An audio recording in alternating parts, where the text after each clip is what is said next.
हमारा देश भारत है तो हम इंडिया क्यों कहते हैं? गांधी ने देश के 2 टुकड़े किए, नेहरू ने जिन्ना को भड़का के देश के 2 टुकड़े कराए। अगर राहुल ये काम किए होते 60 सालों में, उनके दादा परदादा, तो आज उनको दर दर भटकने की जरूरत नहीं थी। न्याय, अरे उनकी बाप की जमीन थी, हम लोगों की जमीन थी, हमारे देश की जमीन थी, हम जैसे इन सब भाइयों की जमीन थी, क्यों दे दिया गया? जिन्ना कोई ये नहीं कहता था कि नेहरू को प्रधानमंत्री बनाओ। जिन्ना कहता था सुभाष चंद्र बोस अगर प्रधानमंत्री बनेंगे, सरदार वल्लभ भाई पटेल बनेंगे तो देश के 2 टुकड़े नहीं होंगे। राहुल गांधी जी कह रहे हैं कि आपने 10 साल बीजेपी को दिया, एक बार उन्हें मौका दीजिए, वो जरूर मतलब गरीबों की प्रॉब्लम सॉल्व करेंगे, उनका ऐसा कहना है। अच्छा, तो हमने उनके दादा से लेकर, नाना से लेकर, परदादा से लेकर हमारे हिसाब से 60 साल तो हमने उनको दिया है। देश का सारा कार्यभार 60 साल उनके हाथ में ही डाल दिया था। तो 60 साल में हमारे वो 60 साल में काम नहीं किए। 60 साल में तो बहुत चीज़ें परिवर्तन कर देना चाहिए। उनसे बाद में जापान को मान्यता मिला है। जापान उनसे बाद में अस्तित्व में आया है, हमारे देश के आज़ाद होने के बाद आया है। आज जापान हमसे 100 साल आगे है। आज जो वीटो पावर के लिए हम भटक रहे हैं, वो वीटो पावर भारत को मिल रहा था। एक बार नहीं, 3-3 बार बुलाया गया, वो ले लेना चाहिए। तो क्यों नहीं लिया गया? अब वो एक बार बताओ, कभी न्याय यात्रा करते हैं, भारत जोड़ो न्याय, कभी न्याय यात्रा करते हैं, कभी भारत जोड़ो न्याय यात्रा करते हैं। हम ये नहीं समझ में आए हैं कि उनके दादा बाबा तोड़ने के अलावा कभी जोड़े नहीं है, और वो ऐसा क्या चीज़ टूटा हुआ है वो जोड़ रहे हैं। वो जोड़ने के जगह अपनी गंवाई रहे हैं। वो जब न्याय यात्रा शुरू किए हैं तब उनकी पार्टी से ही लोग बिरकते चले गए हैं। राहुल गांधी जी कह रहे हैं कि हर महिला के अकाउंट में 1 लाख रुपए आएगा अगर उनकी सरकार आती है। अच्छा, उनकी सरकार पंजाब में थी, ये आपको पता होगा। आज पंजाब की जीडीपी उठा के देख लिया जाए तो शायद हमारे हिसाब से श्रीलंका का जितना कर्जा था उतना कर्ज पंजाब पे है, उतना कर्ज पंजाब पे है। तो वहाँ पे क्यों वो नहीं हो पाया? आज सबसे अगर कोई देश को मजबूत कर रहा तो उत्तर प्रदेश है, जिसकी जीडीपी जो भी है अच्छी है, और उसने इस सरकार को, प्रदेश को और राज्य को संभालने की कोशिश किया है और आगे भी संभाल रहा है उत्तर प्रदेश। और जहाँ तक कि ये हमारा कहना है, देखिए 60 साल हमने उनको दिया, अब हम उसके हाथ में बागडोर देंगे जो देश को मजबूत रखेगा, जो राष्ट्र को मजबूत रखेगा, जो हमारी रक्षा करेगा, जो हमारे देश की रक्षा करेगा। हम उसके हाथ में 60 साल नहीं, हम 100 साल भी दे सकते हैं उसके हाथ में। अच्छा, जो हमारी वस्तुत्व को बचाएगा, जो हमारे धर्म को बचाएगा, जो हमारी धर्म की लाज रखेगा, जो हमें विदेशों में सम्मान दिलाएगा, जो हमें विदेशों में महत्व दिलाएगी, हमारी पहचान कराएगा, हम उसको महत्व देंगे। चाहे वो राम को लाए हो, चाहे वो काशी महादेव को लाए हो, कोई भी हो। अगर राहुल ये काम किए होते 60 सालों में, उनके दादा परदादा, तो आज उनको दर दर भटकने की जरूरत नहीं थी। न्याय यात्रा या जोड़ो यात्रा या न्याय जोड़ो यात्रा करने की जरूरत नहीं थी उनको। भाई आज एक बात बताइए, हमारा देश जब आज़ाद हुआ था 1962 की लड़ाई में हम चाइना से हारे नहीं थे, जीते थे।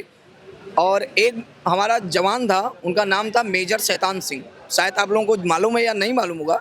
उसने चाइना में 350 किलोमीटर अंदर घुस के चाइना के सारे सैनिक को बंधक बना लिया गया था, और हम चाइना पे विजय प्राप्त कर लेते 350 अपना छोड़ के 350 उनमें। उसके बावजूद हमने यहाँ उनके नेहरू बोल दे कि हम देश चाइना से हार गए हैं और हमारे सैनिक को बंधक बना लिया गया उल्टा। और वहाँ हम आज मेजर शैतान सिंह का कहीं नाम नहीं आ रहा है। क्यों नहीं आ रहा है? और हम जो जीते थे 350 किलोमीटर ज़मीन, वो भी उनको दे दिया गया, और जो और ज़मीन दे दिया गया उसको बंजर ज़मीन समझ के दे दिया गया। अरे उनकी बाप की ज़मीन थी, हम लोगों की ज़मीन थी, हमारे देश की ज़मीन थी, हम जैसे इन सब भाइयों की ज़मीन थी, क्यों दे दिया गया? आज हमको रहने में दिक्कत हो रही है, आज हम छोटे से जगह में रह रहे हैं, क्यों रह रहे हैं? ये उनकी देन है।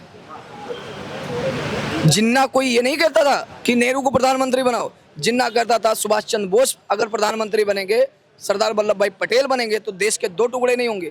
लेकिन गांधी के रहते, गांधी ने कहा था हम जब तक रहेंगे देश के 2 टुकड़े नहीं। गांधी ने देश के 2 टुकड़े किए, नेहरू ने जिन्ना को भड़का के देश के 2 टुकड़े कराए। क्यों? हम सहमत से नहीं रह सकते थे भाई। आज पाकिस्तान से ज़्यादा मुसलमान यहाँ हैं, देखा जाए। वो हमारे बीच में क्या नहीं रहते हैं? हमारे बीच में हमारे कंधे से कंधा मिला के रहते हैं। क्यों?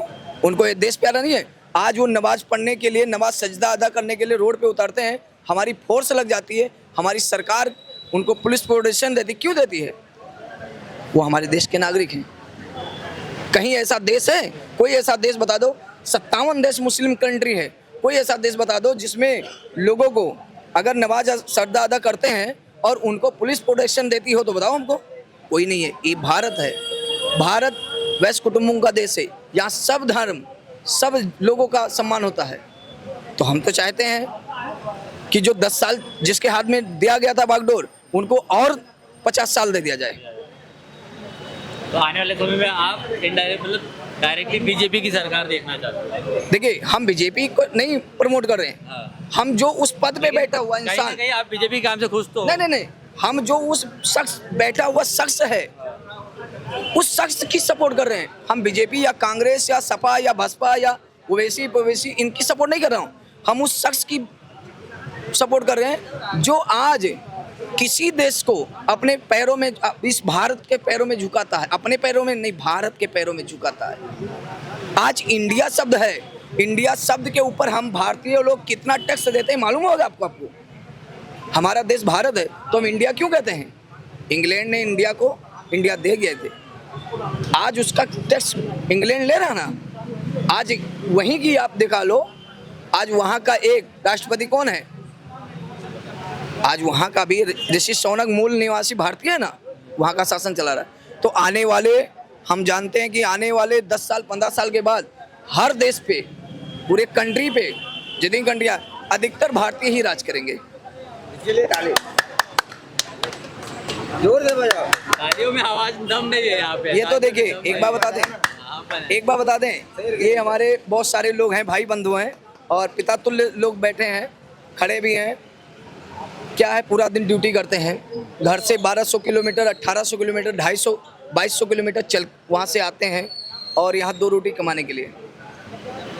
और आने वाले, एक चीज़ मैं और को बता दूं, बोलना नहीं चाहिए, आने वाले समय में 10 साल से 15 साल के अंदर जो बाहर से पलायन करके यहाँ आते हैं नहीं आएंगे। मतलब जैसे जो उनकी सुविधाएं, जो उत्तर प्रदेश के हैं वो तो 5 साल के बाद बहुत कम कर देंगे आने वाले। बिहार के जो हैं वो भी थोड़ा बहुत कम कर देंगे। लेकिन ये है कि आने वाले समय में महाराष्ट्र हो या बहुत जो महानगरीय ऐसे क्षेत्र हैं नहीं आएंगे, थोड़ा थोड़ा अभी भी कम होने लगेगा। बस ये है कि देश को मजबूत रखना एक हमारी प्रभुता है और हम सबसे अपील करते हैं कि सरकार किसी के हाथ में हो, ये कोई आदमी हो, इसकी जात बैलू मत देखिए, ये कौन से कास्ट का है, कौन से वो है। अगर ये हमारे काम को आता है और ये किसी पार्टी से खड़ा हुआ है और ये दिन रात हमारे काम में आता है, हमें इसको आगे बढ़ाना चाहिए।